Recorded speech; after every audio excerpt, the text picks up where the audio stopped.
Mirë mbrëma miq të dashur. Miq të dashur të Eserit, mirë se u rikthyet. Dhe mirë se erdhët në zyrën e shtypit të niveleve të larta. Është një rubrikë që ju e dini se her pas here unë e bëj për të vazhduar të transmetoj informacionet, pra siç them me humor. Të bëj zyrën e shtypit të niveleve të larta, pra të gjitha mësimet që tashmë për 24 vjet. Ariel vazhdon t'i transmetoj tek unë. Dhe kështu e bëj pikërisht për të vazhduar të përhap informacionet e mësimeve ose për t'ju transmetuar informacionet edhe ato më të rejat, më të lidhura edhe me aktualitetin. Ju e dini që kur ndodh që Ariel kërkon të flas me mua, atëherë tani për 3 vjet nuk është më Francesco, por që ka qenë pikërisht modemi im I parë për shumë vite. Por tani për 3 vjet, siç e dini, Ariel ka bërë këtë zgjedhje dhe më ka sjell pikërisht Riccardo sepse Francesco, me kalimin e viteve, me vullnetin e tij të lirë, pra kishte zgjedhur të largohej nga këto rrugë të spiritualitetit. Dhe kështu, siç bëjnë miqtë tanë nga nivelet e larta, ata shkuan vetë për të kërkuar një kanal të ri, dhe kështu më sollën Riccardo, siç bëjmë shaka me humor. Si modem. Ai që kishte këtë pasion që nga fëmijëria më tregonte se gjëja e parë që kishte blerë me paratë e tij ishte një modem. Dhe pastaj në fund të jetës së tij, u bë një modem vërtet. Kishte këtë tërheqje për modemin. Mendoni, sa e bukur është kjo histori, apo jo? Pra, tashmë kjo ishte një tregues shumë I qartë I asaj që do të duhej të ishte më pas. Një funksion I tij, një detyrë e tij përtej asaj që mund të jetë një diskutim I përditshmërisë që del jashtë një aktiviteti të tillë të këtij lloji. Pra, çfarë ndodh? Që Ariel më bën. Më thërret për një raport, thot se dëshiron të flas me mua, kështu që Riccardo vjen. Në shtëpinë time në Torino. Dhe kështu fillojmë Lala, kanalizimin. Unë dëgjoj atë që Ariel ka për të më thënë, dhe pastaj natyrisht vazhdoj të bëj hetimet e mia, dhe të bëj pyetje mbi çështjet ekzistenciale. Ose pikërisht mbi aktualitetin. Pra, në prill. Ariel kërkoi të flas me mua dhe ky zyrë shtypi është regjistruar, do ta dëgjoni në muajin maj, dhe natyrisht kemi folur për çështjet që kanë të bëjnë me aktualitetin. Pra, ka një skenar mjaft të lëvizshëm, siç po e përjetojmë. Në këto ditë, kur unë po regjistroj, pra, prej 2 ditësh ka ardhur lajmi për vdekjen e papës. Dhe kështu, kemi skenar, si të thuash, vërtet, të ndryshimeve të mëdha, njëkohësisht. Gjëra dhe ngjarje që me siguri do të sjellin transformime, Ne e dim që nga një këndvështrim politik janë në zhvillim, një sër transformimesh gjithashtu. Kanë hyrë në lojë dinamika të reja, pikërisht do me thënë, të marrëdhënieve, të prishjeve të ekuilibrave, të marrëveshjeve, të anuluara, të realiteteve të reja që do të ndërtohen hap pas hapi. Nga ana tjetër, realiteti duhet të përballet.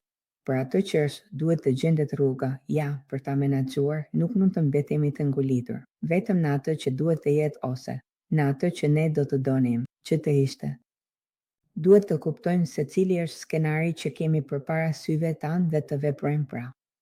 Në përputhje me të, duke qëndruar shumë të lidhur pikërisht me faktet dhe duke krijuar gjithsesi një situatë, jo të lehtë, të dialogut dhe siç dëgjojmë shumë këto ditë për negociatat, sepse rrugët janë gjithmonë dhe vetëm 2, ose bëhet një negociat dhe arrihen marrëveshje, ose bëhet luftë.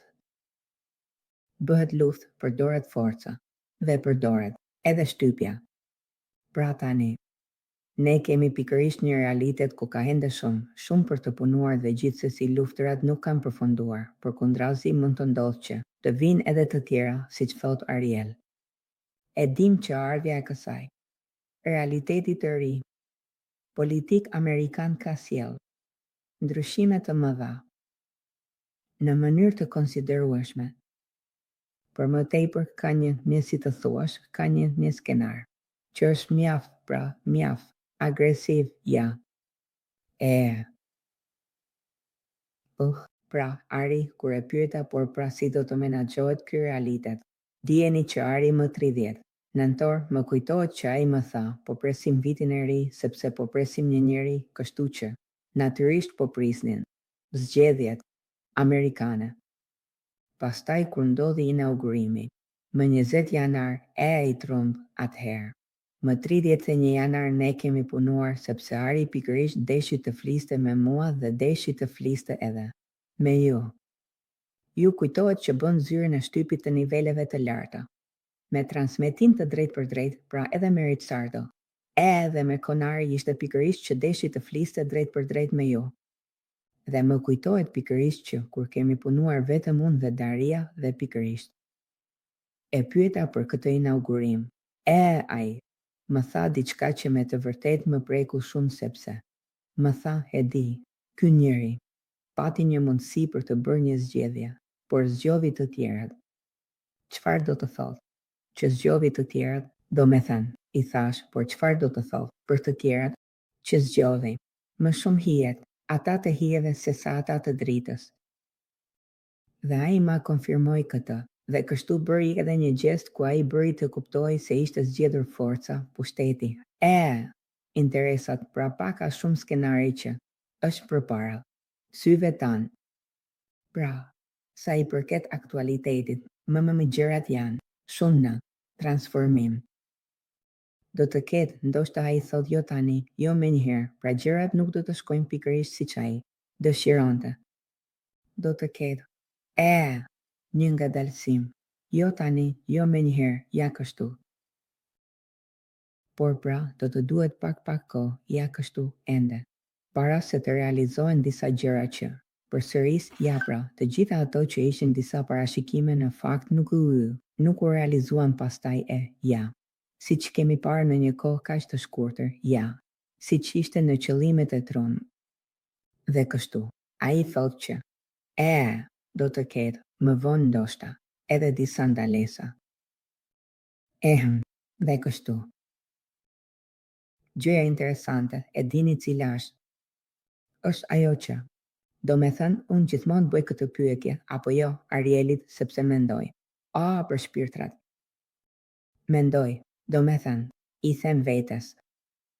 Por në fund të fundit kur, ky shpirt, shpirtrat e disa personazheve si të thuash shumë të fortë të historisë, në fund të fundit, kur ti shkon atje, në fund mbart brenda atë që ke zgjedhur të bësh, apo jo. Dhe atëherë, pikërisht aty është prova e vërtetë së vërtetës, do me thënë ku mund të shohësh vërtet atë që ke bërë me zgjedhjet e tua. Dhe gjithashtu, të shohësh ndoshta sa keq ke bërë, po ashtu sa mirë ke bërë. Për shembull, Ariel ka thënë se për shembull Trump ka bërë gjithashtu shumë mirë, ka ndihmuar shumë njerëz, por gjithmonë ka qenë një zgjedhje e tij, ja. Kjo. Por e përsëris. Ka një kalim, ka një transformim që në fakt, parashikon disa momente të një farë. Vuajtje, ja. Pra, në fakt kjo njerëzim le të themi që nuk ka mësuar shumë nga historia dhe disa gjëra, disa cikle. Në fakt, përsëriten. Tani ne kemi realitete të ndryshme nga ato të dikurshme. Për shembull, dikur nuk ekziston të informacioni si që ekziston tani, me të gjitha kufizimet, me të gjitha manipulimet që mund të ketë, por gjithsesi. Realiteti nga një këndvështrimi informacionit ishte shumë më i kufizuar. Tani le të themi që ky faktor bën të mundur që të krijohen pastaj disa reagime, të modifikohen disa rrugë. Pra, le të themi që një ardhme mund të shkojë ndoshta, të dëshiroj, të rikthej skenar luftën të konflikteve të mëdha e. Ariel tha këtë që më në fakt luftërat nuk kanë përfunduar ende dhe duhet të vinë akoma. Em ka rikthyer, ja, atë që ju kam thënë tashmë. Që për ne në Itali do të jetë shumë më mirë se në vendet të tjera, Në vendet të tjera. Kemi folur edhe për lindjen e mesme. Ai më kishte thënë herën e kaluar që, sepse pyeta, por këto shpirtra të pafajshëm mendojnë për të gjithë të vdekurit në Gaza. Këta fëmijë, mirë, i kemi në Ukrainë, i kemi edhe në luftëra të tjera, që ne nuk i përmendim kur, por që ekzistojnë në botë, ka më shumë se 50 pra. Po, dhe pikërisht unë kisha pyetur për Gazën në mënyrë të shprehur.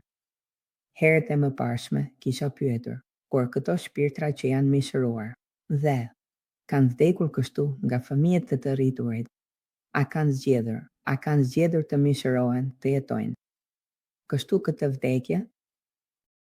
Dhe ai më tha që, jo, 97 nuk e kishin zgjedhur, por po e përjetonin siç ju kam thënë, më shumë se një herë, që duhet të kuptojmë kur ka gjëra që ndodhin në jetën tonë që nuk janë rezultat i vullnetit tonë të lirë, nuk janë zgjedhjet që kemi bërë ne, nuk janë siç themi, ne ato gjëra të shkruara të fatit tonë, por janë ngjarje që lidhen me ato që është vullneti i lirë i të tjerëve, pra zgjedhjet e të tjerëve dhe kështu gjendemi si të themi viktima të këtyre zgjedhjeve. Pra ai kishte thënë që vetëm 3 kishin zgjedhur të mishëroheshin për të bërë këtë, gjithmonë për atë ligjin e kompensimit që është shumë e vështirë për ne ta pranojmë, që është si të thuash. Ai ligji i shpirtit ku kompensohet me përvoja në këtë jetë, përvoja të bëra në një jetë tjetër dhe për të fituar më pas një vetdije dhe një ndërgjegje të plotë.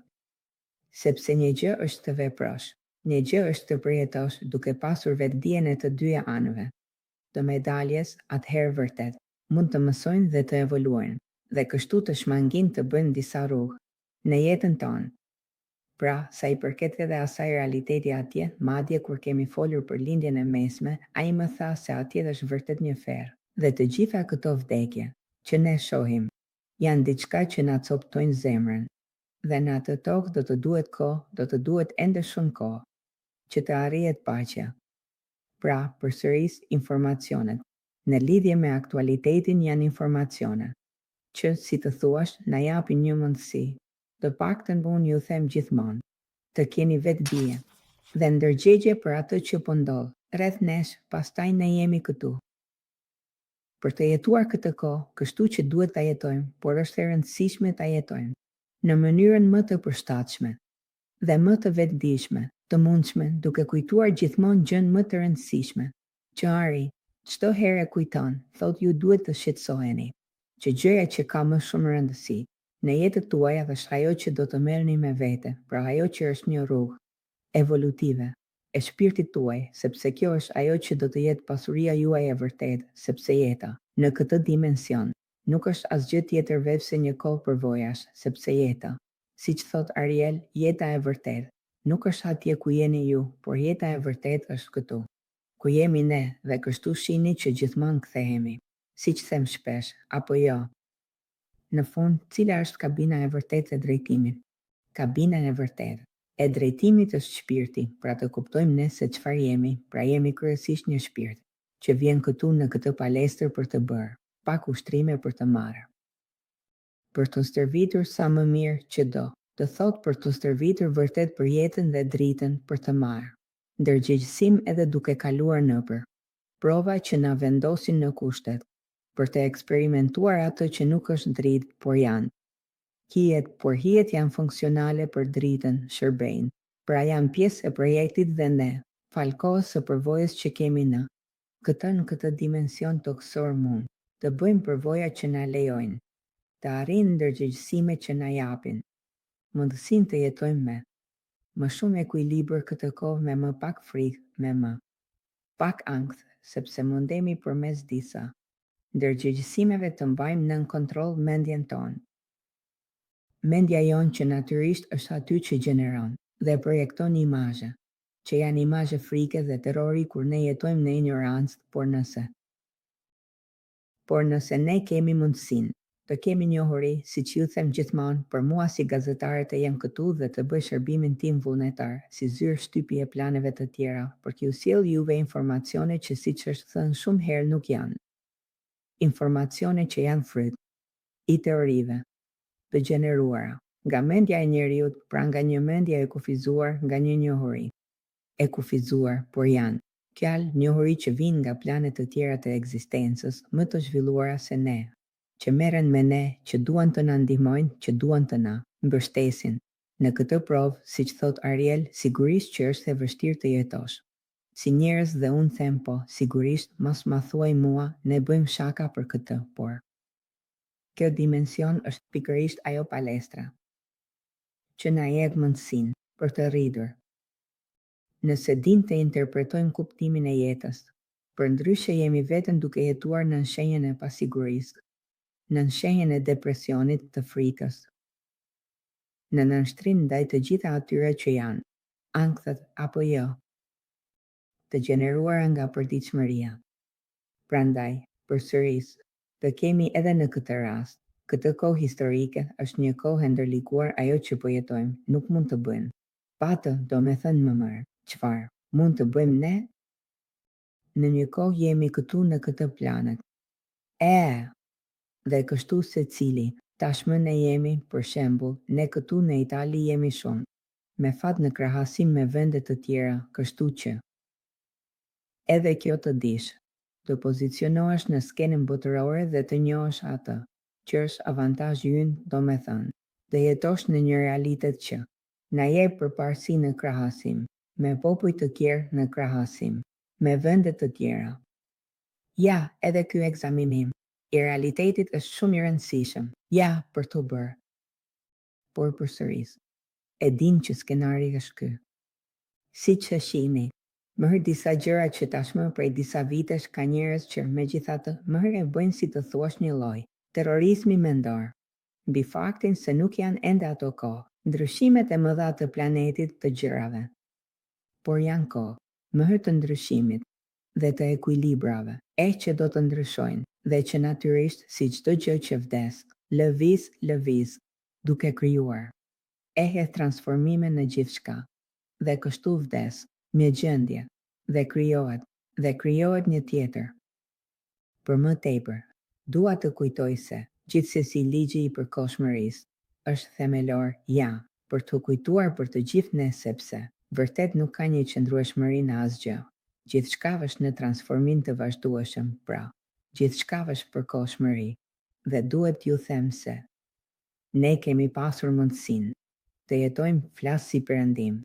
Ne kemi mundur të jetojmë këto 80 vjet në një gjendje që, pra, nuk e di, unë kam lindur në 51 dhe mendoja se nuk do të shija më luftëra, sepse sipas meje pas luftës së dytë botërore, më nuk do të kishte më luftëra me mësimin që kemi marrë apo jo nga. Por, në fakt, jo, nuk është kështu. As në këtë vërtet është konfirmimi që nuk ka asgjë kaq të qëndrueshme dhe nuk ka asgjë kaq përfundimtare, dhe paqja është një arritje e përditshme, një çast pas tjetrit, dhe nuk është as aq e lehtë për të arritur, por gjithashtu kërkohet një edukim. Për paqen kërkohet një edukim, për jetën kërkohet një edukim, për mirësinë, për mirënjohjen kërkohet një edukim, për dashurinë, për respektin kërkohet një edukim. Duhet të riedukohemi si njerëz, duhet vërtet, siç kam thënë shumë herë, të vendosim përsëri njeriu në qendër. Dhe të vendosim përsëri njeriu në qendër, pra, vërtet, të krijojnë një rilindje të re, një humanizëm të ri, më hër ku të ruajnë ato që janë prerogativat e qenies njerëzore, ku ne duhet të jemi gjithmonë partizan të humanitetit tonë. Edhe kjo është një frazë që më keni dëgjuar të them disa herë, por është kështu. Tani ky është një kohë vërtet shumë e rëndësishme. Me Ariel kemi folur edhe për inteligjencën artificiale. Kemi folur për inteligjencën artificiale dhe kam shkruar shënimet sepse nuk doja të harroja. Gjërat që Ariel më tha dhe ai më tha se Inteligjenca artificiale do me thënë duhet të jemi ne. Që ta përdorim. Inteligjencën artificiale duhet të jemi ne. Që ta përdorim. Teknologjin. Ja, për çfarë? Kemi tani ne? Çfarë kemi? Ju e dini shumë mirë, apo jo? Do me thënë, teknologjia duhet vërtet të jetë në shërbimin tonë, në shërbimin e njeriut.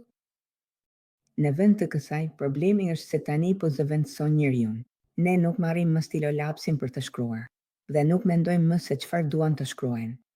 Marrim në dorë, këtë elektro, që unë e quaj këtë pajisje shtëpiake që është celulari, dhe i kërkojmë ChatGPT ose inteligjencës artificiale.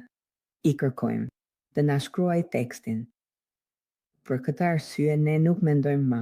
Ne nuk përdorim më emocionet tona, ndjenjat tona, por i besojmë çfarë? I besojmë një inteligjencë artificiale ku nga një realitet si lici i ftohtë i ngrirë dhe pështu i pajet por ajo arrin të na nxjerrë fraza të mbushura me emocionet dhe të mbushura me ndjenja pa klonuar ato që ne jemi. Pra ne po i vëmë në gjumë emocionet dhe ndjenjat tona, sepse gjithsesi makina merr ato që njeriu i ka futur brenda, apo jo? Do me thënë kjo, në inteligjencën artificiale është. Janë gjërat që njeriu ka futur brenda, Edhe për këtë aspekt, kam menduar edhe me Ariel, për diskutimin e inteligjencës artificiale, sepse ai më tha një fjali që më preku shumë, dhe më tha, por për fakt të mirë inteligjenca është artificiale dhe e papërsosur. Sepse nëse do të ishte e përsosur, më tha, do të kishte skenar që do të shkaktonin terror, vetëm duke i menduar. Dhe nuk do të arrijen të mendosh deri ku mund të shkoj një inteligjencë artificiale dhe përsosur. Pra, për fat të mirë që është e papërsosur dhe kështu e në këtë mënyrë shpëtoni, kështu që mund të keni pikërisht disa mundësi. Por ju e dini, problemi është të jesh vigjilent, të jesh i informuar. Të mos qëndrosh jashtë botës, sepse duke qëndruar jashtë, do të thotë thjesht të jesh të vendosesh plotësisht në shërbim, sepse do të thotë të mund të përdorësh dhe manipulohet. Dhe në vend të kësaj duhet të njohësh. Dhe gjëja më e ngushëlluese është pikërisht kjo, sepse unë i thash Davidit mirë, sidoqoftë unë mendoj se shpirti nuk do të mund të klonohet kurrë. Shpirti ynë nuk do të mund të replikohet kurrë. Dhe ai më tha këtë pikërisht jo. Dhe unë i thash mirë, pra loja fituese është ajo. Më hë pse? Sepse ne jemi vërtet unik dhe të papërsëritshëm. Edhe shpirti ynë është në transformim. Është në transformim në bazë të atyre që janë zgjedhjet tona, në bazë të asaj që është vullnepi ynë i lirë, të asaj që ne ndërtojmë përmes zgjedhjeve tona. Dhe pra, nuk është një model i fiksuar, është një model në ndryshim të përhershëm, sepse është në transformim të vazhdueshëm, është unik. Sepse pikërisht është i lidhur me ne. Dhe çdo shpirt ka një evolucion të tij të vazhdueshëm. Dhe pra ai aspekt atje nuk është i riprodhueshëm. Pra kjo është, le të themi, shkëtimi ynë. Por ne duhet të jemi të vetëdijshëm për rëndësinë e ruajtjes së gjithë kësaj, ruajtjes së emocioneve tona, prandaj të mos jemi të përgjumur. Nga inteligjenca artificiale është thelbësore. Sepse tani fatkeqësisht shohim fëmijët që tashmë u votojnë vetëm më shumë në një gjendje zëvendësimi dhe përgjumjeje për të cilën lënë janë tërësisht në një marrëdhënie nënshtrimi. Kjo është vërtet lufta e madhe midis së mirës dhe së keqes. Sepse fikja e emocioneve dhe fikja e ndjenjave do të thotë vërtet pastaj pak nga pak të përgjumësh shpirtin. Mëher. Nuk po flas për të replikuar, por gjithsesi për të përgjumur, po mund të jetojmë qetësisht si zombie.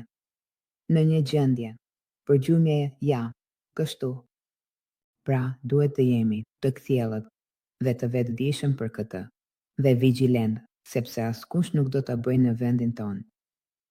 Ja, ky është një aspekt tjetër shumë i rëndësishëm. Askush nuk do ta bëjë në vendin tonë. Pra, me Ariel kemi menduar, unë gjithmonë them se kemi menduar, pak në të vërtet jam unë që bëj pyetjet dhe ai pastaj më jep përgjigje, unë pastaj. Lidhem me një pyetje tjetër, e mësuar të punoj me stilin e intervistës, siç kam bërë gjithmonë, për një jetë dhe kështu. Përpiqesh të ndërtosh një rrugë që të mund të krijoj një mundësi për një shteg të njohuri dhe më të thella. Megjithatë, këtë diskutim mbi inteligjencën artificiale e kemi trajtuar shumë, pikërisht sepse tashmë është shumë invazive në realitetin tonë dhe për më tepër ka të gjitha karakteristikat. Kur thuhet se kur e keqja të lëvaton sepse dëshiron shpirtin. Ja, në më. Ky diskutim mbi magjepsjen, laikat, dhe që të bën të ndihesh si një zot sepse avin të realizosh gjëra, avin të shkruash gjëra pa i shkruar vetë, sepse ti i jep vetëm një input dhe ai të nxjerr. Një tekst i jep vetëm disa fjalë kyçe, ai të ndërton. Romanca. Pra, është shumë e rëndësishme të kuptojmë se nëse duan të ndjekim atë rrugë, do të thotë që po heqim dorë nga i gjithë potenciali ynë njerëzor. Do me thënë, ne tashmë e përdorim pak. Mos të flasim pastaj nga një këndvështrim. Mendor e din që përdorin 10 thuajse të asaj që është potenciali i mendjes së njeriu. Mendoni tani, se çfarë do të arrijmë të bëjmë, e kuptoni? Do me thënë, ne tashmë me kufizimet e njohurive që kemi mendojmë se përdorim 10, por ndoshta. Në njohuritë tona, e të pakta për të gjithë potencialin e mendjes njerëzore, po guxojmë, edhe me një përqindje shumë të lartë, ja. Ndoshta përdorim shumë më pak, mund të jetë edhe që, po përdorim 0.0, ja. Dhe pra, përsëris nëse ne i kushtojmë vëmendje këtij aspekti që është themelor, apo jo? Atij të emocioneve. Nëse ne i lëm emocionet të flenë, i lëm trurin të flej, e kuptoni që jemi ne vetë nxitësit e parë. Sigurisht nuk është e lehtë sepse përreth ekziston gjithë kjo botë e rjoshjeve, apo jo? Nga vendi i mrekullive, ku tani është e mundur të bësh çdo gjë, ku për më tepër egoja e heqën shumë nga ato kënaqësi, sepse përsëris edhe njerëzit ata më të kufizuar që kanë kështu disa njohuri shumë minimale, apo jo? Ndihen gjithsesi si shkrimtar të mëdhenj të penave të para, ja pse. Mjafton që thon 4 fjalë të thjeshta dhe në një farë mënyrë u del një tekst.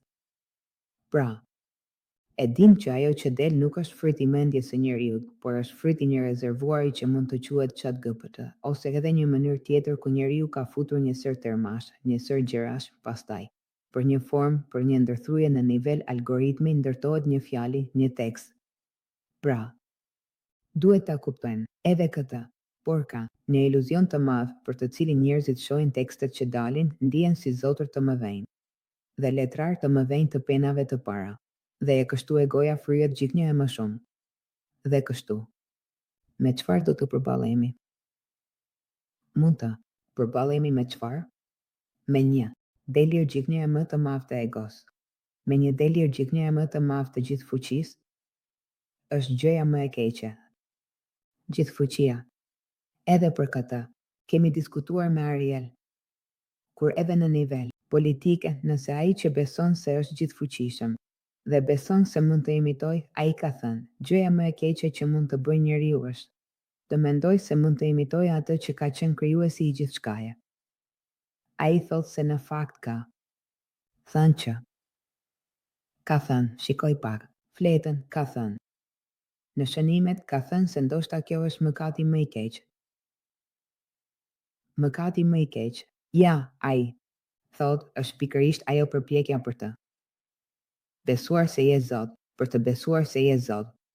Për më tepër, ka edhe një aspekt që ndonjëherë pikërisht ata që janë nga ana tjetër, sepse natyrisht ekzistojnë. Mashtrimi. Mashtrimi i madh është pikërisht ai që të bëjnë të besosh se je Zot, se je i paprekshëm apo madje se je i mbrojtur nga Zoti dhe i shpëtuar. Ndërkohë që në fakt janë ata që Janë nga ana tjetër që të shpëtojnë, të mbrojnë sepse shërben për të krijuar. Një gjendje vuajtjeje. Nuk haroj një fjali që më tha Ariel një mbrëmje, shumë vite më parë, kur folën për herë të parë. Për të keqen, unë i kërkova, për shkrimin. Dhe ai më tha, këtë, më tha, që e di, ai është i dëshpëruar. Në fund ishte një nga ata më të afërt me krijuesin e madh, por zgjodhi të dalë nga ky projekt hynor së bashku me të tjerë. Dhe tani kërkon shok dëshpërimi, dhe kështu mashtron, jo të tjerët, u jetë. Iluzionin se mund të arrijë gjëra në realitet pastaj i vendos në një gjendje nënshtrimi. Dhe që më pas i çon në një rënje, një dëshpërim. Dhe pastaj i çon në një nënshtrim total. Pra, kjo gjë, ai është i dëshpëruar. Kërkon shok dëshpërimi. Më kujtohet kjo frazë që ai më tha. Më preku vërtet shumë. Dhe unë e kujtoj gjithmonë në fazat, madje tani. Pastaj flasim për fazat, dhe unë e kujtoj gjithmonë në fazat në konferenca. Këtë fakt që duhet vërtet të jemi shumë të qartë për këtë aspekt të së mirës dhe së keqes, sepse e kupton që jeta në këtë dimension të dualizmit ku përsëris e keqja është funksionale, për evolucionin për të mirën gjithmonë ka këtë luftë me së mirës dhe së keqes. Kur vjen, e keqja vjen gjithmonë me një joshje. Por kujtohuni që reflektimi që unë gjithmonë kërkoj. Nga të gjithë të bëjnësh, mendoni për të gjitha varësit. Të gjitha varësit fillojnë me një iluzion që je mirë, që je i fortë, je i fuqishëm, pastaj dalë nga dalë. Kumbet. Gjikni e më shumë vullnetin e lirë, pra, kontrollin, mbi zgjedhjet tona. Vullneti i lirë nuk është asgjë tjetër veç se ushtrimi i lirë i zgjedhjes, dhe kështu humbet ajo aftësi për të ushtruar zgjedhjen dhe hyn me një marrëdhënie nënshtrimi. Kjo është shumë e rëndësishme për t'u kujtuar, sepse të gjitha format e varësisë të çojnë në këtë rreth të mallkuarve, ku ka humbje të vullnetit të lirë, ku nuk arrin më të kontrollosh gjërat e trupit ton, nuk arrin më të shpëtosh nga kjo kapje, që tashmë të lidh dhe krijon një paralizë dhe ndihmarrëse që të krijon një paaftësi për t'u larguar nga një nevojë, nga një stimul obsesiv kompulsiv.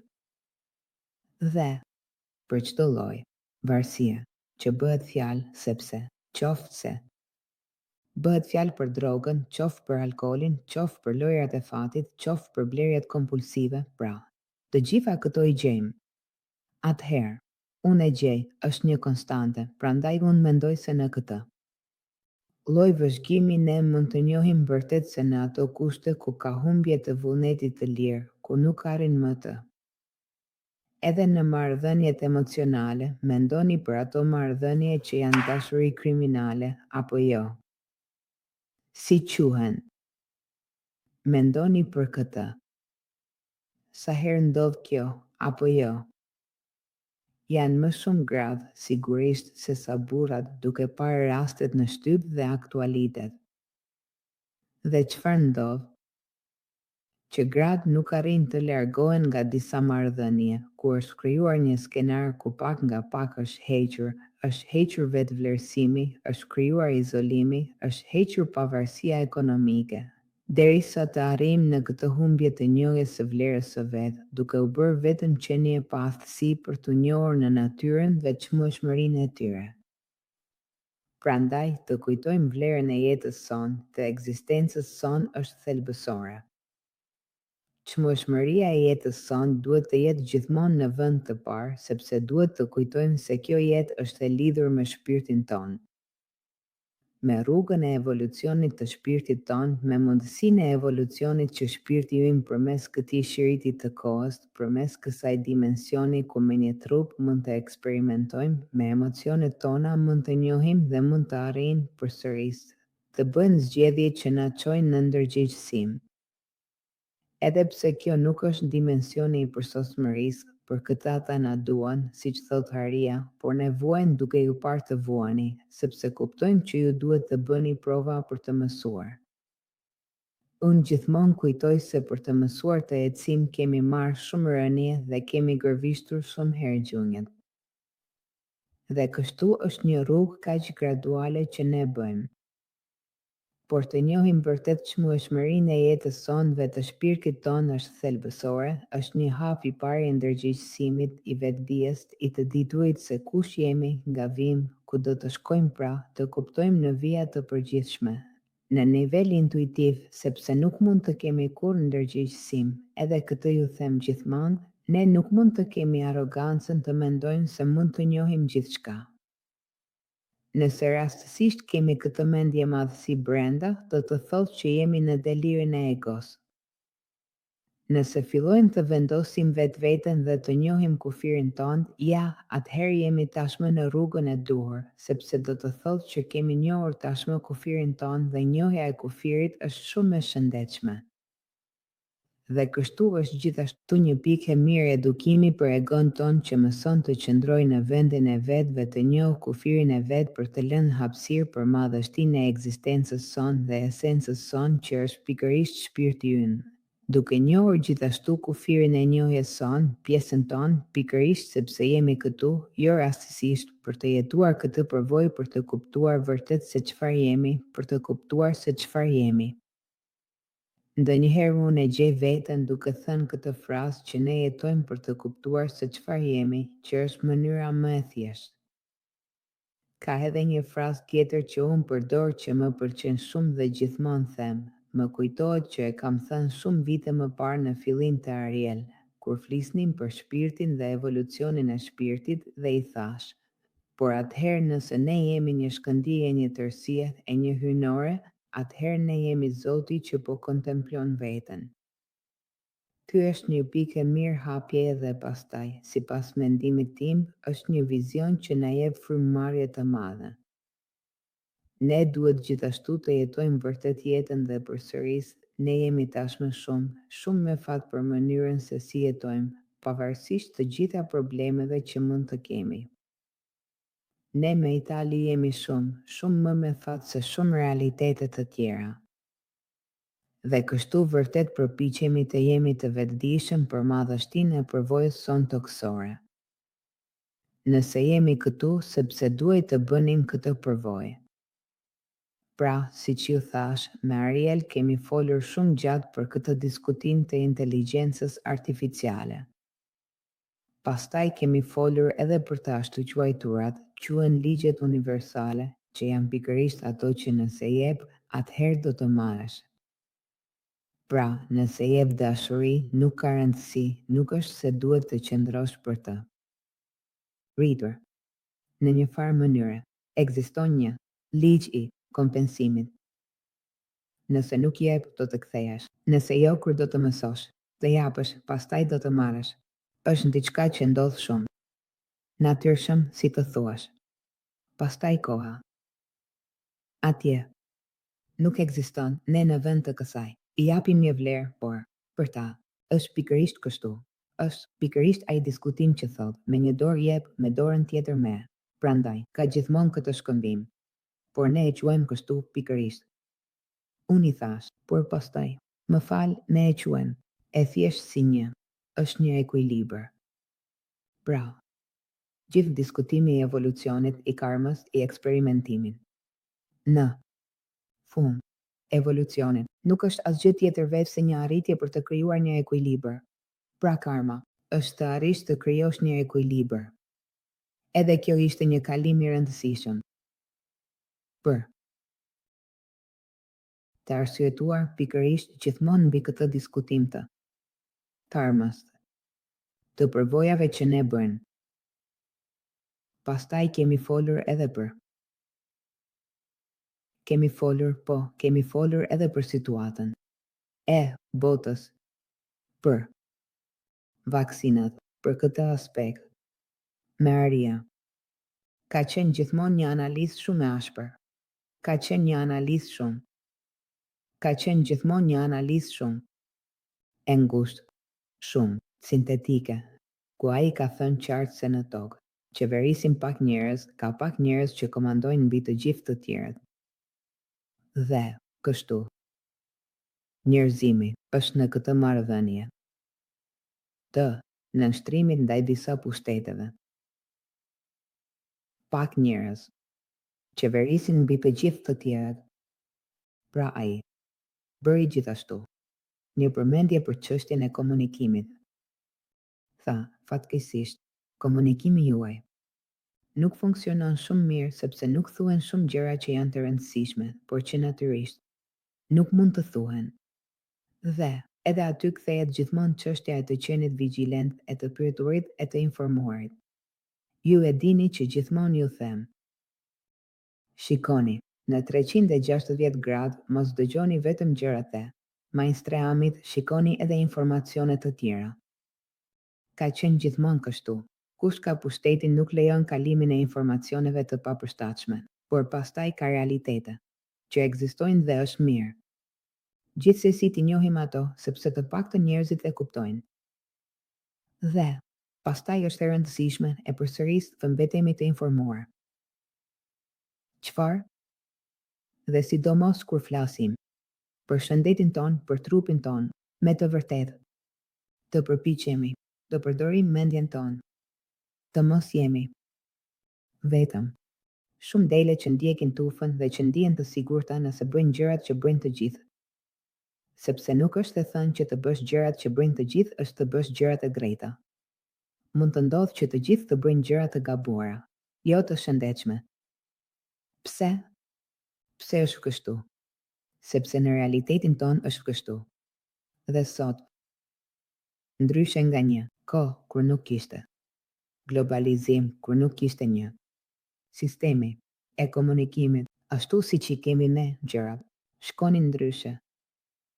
Dhe çështjet zgjidheshin shumë më tepër në nivel territorial me mundësi për të ndërmarrë veprime shumë të mëdha, siç mund të bëhet tani.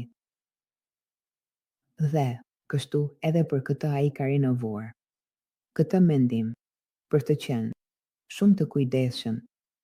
Dhe gjithashtu në këtë ai thot, ne vuajmë kur shohim disa gjëra që bën njeriu. Ai, në fakt tha, unë nuk e kuptoj pse njeriu nuk kupton. Më tha, si, është e mundur që njeriu nuk kupton dhe bën gjithmonë të njëjtat gjëra, duke folur për luftrat? Kur? Ai tha, luftrat nuk kanë mbaruar, të vinë të tjera. Thash, nuk do të bëjmë përsëri të njëjtin skenar që kemi pasur. Fatkeqësisht, disa modele përsëriten derisa njeriu të mësojë. Derisa njeriu të mësojë. Me të vërtetë të dalë nga kjo. Po shikoja se çfarë është që. Po. Në fakt ai më tha pikërisht këtë. Njeriu nuk mëson. Dhe kështu, atëherë çfarë është? Në fund të fundit e rëndësishme për çdo skenar që mund të shfaqet para syve tanë. Dhe ai tha, në fund shikoni që gjëja që do të ketë gjithmonë më shumë rëndësi se gjithçka tjetër është, dhe do të jetë shpirti juaj. Dhe ai gjithmonë thot, në rastin më të keq çfarë mund të ndodhë? Që trupi juaj të vdes. Por, çfarë do të mbetet? Shpirti juaj. Dhe atëherë çfarë është e rëndësishme? Para së gjithash është e rëndësishme të kujdeseni për shpirtin tuaj.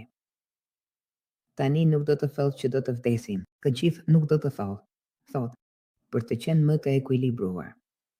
Në të jetuarit të caktuar, është e rëndësishme të kesh një hapje mendore që të lejon të jesh më pak i shqetësuar, të jesh më pak i trishtuar, të jesh më pak i depresuar. E shihni si janë njerëzit, është e vështirë të gjesh njerëz që buzëqeshin, pështu. Sepse tani është vërtet një kohë ku të gjithë janë shumë të shqetësuar, që nuk dihet çfarë do të ndodhë, çfarë nuk do të ndodhë. Por ndërkohë, gjithsesi ne duhet të përpiqemi të bëjmë që të ndodhë diçka e bukur në rrethin tonë, në përditshmërinë tonë. A mund të përpiqemi ta ndërtojmë në mënyrën tonë të vogël? Po, ja. Dhe pastaj të kujtojmë kryesisht këtë bisedë për shpirtin. Aria thot, detyra jote është të na ndihmosh të shpëtojmë shpirtrat, t'i bëjmë të evoluojnë. Dhe kështu me punën tënde ai qesh dhe buzëqesh për këtë gjetimin, të zyrës, shtypi apo jo, dhe thot, përkundrazi pastaj më bën, edhe komplimente, thot, por ti je shumë e zonja për të bërë që fjalët tona, informacioni ynë të ecin. Por, përsëris tani, më shumë se kurrë është e rëndësishme, pra, të shqetësohesh. Siç ka qenë tashmë për ca kohë, e dini, që unë po ju a them tashmë, prej shumë kohësh, që kur bëj zyrën time të shtypit, shqetësoheni për këtë sepse është gjëja më përcaktuese për të ardhmen tuaj. Dhe kështu vërtet bëjmë edhe analizën e realitetit, bëjmë edhe analizën e fakteve. Falenderojmë Haria, falenderojmë këtë mundësi të madhe. Unë e them gjithmonë, jemi me fat. Unë her pas here mendoj, them shiko, historia ime është kaq e pabesueshme. Nuk e dini, 24 vjet. 24 vjet regjistrime ku kam të gjitha burimet e mia, nuk ka gjëra që ju them që janë friti një teorie timen. Unë vi gjithmonë vetëm këtu, si një gazetare e mirë për të bërë detyrën time. Tani unë e bëj këtë prej 24 vitesh. Ju sjell informacionet e jashtëzakonshme ku shkoj të bëj hetimet e mia, të bëj pyetje mbi aspekte të caktuara të jetës, si ndodhin disa gjëra, çfarë ndodh me shpirtin, çfarë këtu. Dhe kështu, një pjesë në një kohë, në 24 vite, kam arritur të ndërtoj këtë puzle që ju jep mundësinë të keni një informacion me një vizion me mendjen tuaj. Të paktën pjesërisht, por të paktën e keni, siç thot Haria, e keni atë të duhurën. Jo atë që ndonjëherë ka shumë që ndërtojnë teoritë e tyre, siç thot ai, ose mendojnë se po flasin me ne, po flasin me të tjerët. Me ata të hijet ose po flasin me mendjen e tyre, dhe kështu me radhë. Por sidoqoftë, unë e di që sa i përket historisë sime është kjo, pra janë 24 vite që marr informacionet. Nga nivelet e larta kam të gjitha regjistrimet, e të gjitha seancave, me të gjitha temat, që janë trajtuar sepse natyrisht mbaj burimet e informacioneve të mia. Por gjithmonë, mendoj për madhështinë e një projekti si ky, ku ne mund të kemi, dhe ju e dini, unë çdo herë përpiqem t'ju informoj kur ka gjëra që takoj me Adrianin, dhe pastaj ju them çfarë më ka thënë Ariel. Dhe kështu, nuk ndodh çdo ditë që mund të kesh kontakte të këtij niveli, dhe pastaj mund të transferosh informacione. Dhe në një farë mënyre po jep një mbështetje, por mbi të gjitha, përpiqet të mbaj gjithmonë në fokus ato që është gjëja e rëndësishme për të bërë, në kontekstin ku ndodhet dikush. Por vërtet janë informacione që nuk vijnë nga ata të kësaj dimensioni. Vijnë nga planet të tjera. Ndonjëherë, ju e dini, e keni kuptuar tashmë, ndonjëherë më thonë gjëra që unë pastaj nuk mund t'i them të gjitha, edhe sepse pastaj ndoshta vinë edhe më marrin. Dhe kështu, ka gjëra që janë pak më të rrezikshme, që nuk mund të vendosen, kështu në rrjet. Madje, ndonjëherë Aria më thot disa gjëra, më thot, këto, nuk duhet t'i thuash, këto, duhet të mbeten mes nesh. Dhe unë jam sigurisht një kasafort. Por, kjo është historia ime. Unë bëj vetëm gjëra për të mirën. Më intereson të bëj detyrën time, të zhvilloj shpirtrat. Nuk kam asnjë interes tjetër, ju e dini. Nuk kam nevojë për asgjë, nuk kam as nevojë që ju të më thoni se besoni në atë që unë them, këto gjëra këtu. Her pas here ka dikush që guxon që shkruan ndonjë fjali, por kjo unë ma fshi shkojnë. Nëse dikush dëshiron të besoj, mirë, nëse nuk beson nuk je i detyruar, por nuk mund të hysh dhe të shkruash ndoshta një koment me këto qëndrime pak si luan dhe nga tastiera. Pra, unë vlerësoj edukatën mbi të gjitha dhe kështu e eliminoj, por as nuk humbas kohë me këtë. Pastaj vërtet nuk duhet kur të humbasësh pas gjërave, nuk duhet kur t'u japësh përforcim. Këtyre gjërave nuk duhet kur t'i ofrosh anën armikut. Ndonjëherë ndoshta dikush mund të kaloj, mund të duket edhe si një budalla, që nuk por gjithmonë duhet të zgjedhësh se çfarë është më mirë të bësh, nëse është më mirë të injorosh disa nivele, disa ulësi, dhe kështu të vazhdosh përpara apo të angazhosh energji. Unë as nuk angazhoj energjit dhe mjafton. Është sikur ke njerëz që është si Ariel, më kujtohet që më tha, e di ka disa thashe theme, thonë gjëra të pavërteta për ty, por mos u shqetëso sepse jemi ne këtu. I thash Darios, por unë as nuk shqetësohem sepse e di shumë mirë çfarë bëjnë në jetën time, njerëzit mund të thonë. Të gjitha gënjeshtrat, gjërat që duan, sepse gjithsesi zilia, xhelozit, ligësit, ajo nëna atje është gjithmonë shumë e frikshme. Dhe kështu, jam pjesë, por është gjithmonë kështu. Kur vinë disa gjëra, ato vinë gjithmonë nga fronte ku ka frustrime, ku ka zili, pa kënaqësi, ka ligësi. Zemërime, të gjitha këto gjëra. Atëherë, kur ti shkon të forcosh këto, situata thjesht po jep më shumë forcë atyre energjive. Pra, gjëja më e mirë është të ecësh përpara dhe të lësh secilin përballë përgjegjësive të veta sepse shpirti nuk bën zbritje. Në fakt, unë gjithmonë them, kur shoh gjëra të tilla me zonjën e saj, unë nuk do të doja kur të vendosja në shpirtin tim ato gjëra, sepse pastaj duhet të përballesh me këto gjëra. Ashtu si Ariel, apo jo? Më ka thënë për disa situata për të cilat unë e di që ai më ka treguar, apo jo? Më ka thënë për disa shpirtra. Kur ai thotë, dhe pastaj, kur arrin këtu, në fund të fundit, duhet të përballen me disa llogari, pastaj ka edhe nga ata që, në fund të fundit nuk do të kenë një fund të mirë. Por unë madje kam një mëshirë njerëzore për shpirtrat që bëjnë ato gjëra, sepse vërtet e kuptoj që janë realitete ku nuk ka mundësi për dritë, më vjen keq. Edhe ndonjëherë ka situata ku ndoshta ke ndihmuar shumë njerëzit, dhe pastaj e gjithë kjo nuk ka sjell për atë person një përfitim apo jo, sepse ata kanë zgjedhur të qëndrojnë më shumë në anën e hijes, por ne nuk mund të kemi vullnet të lirë mbi njerëzit e tjerë, kështu që secili është viktim e zgjedhjeve të veta dhe në fund secili do të marrë atë që meriton, siç thuhet. Prandaj, në jetë vërtet është gjithmonë shumë e rëndësishme të zgjedhësh. Të zgjedhësh të mos bësh keq. Të zgjedhësh të mos bësh keq. Unë për këtë mund të vëjoj një por, jo dy duar, por edhe këmbët i vë mirë, sepse në jetën time unë kur nuk kam zgjedhur një herë të bëj keq me qëllim dikujt. Dhe kjo, besomani, është një liri e madhe. Është vërtet një liri e madhe. Të jesh i lirë nga frika se ke bërë keq dikujt dhe nesër duhet të japësh llogari, apo jo? Prandaj ju lutem kujtohuni gjithmonë, për këtë aspekt. Dhe kjo është diçka që Ariel e rekomandon gjithmonë. Dhe ndër gjërat e tjera që Ariel rekomandon, është edhe kjo që ai më ka kërkuar pikërisht të bëj, të vazhdoj pikërisht rrugën e stazheve.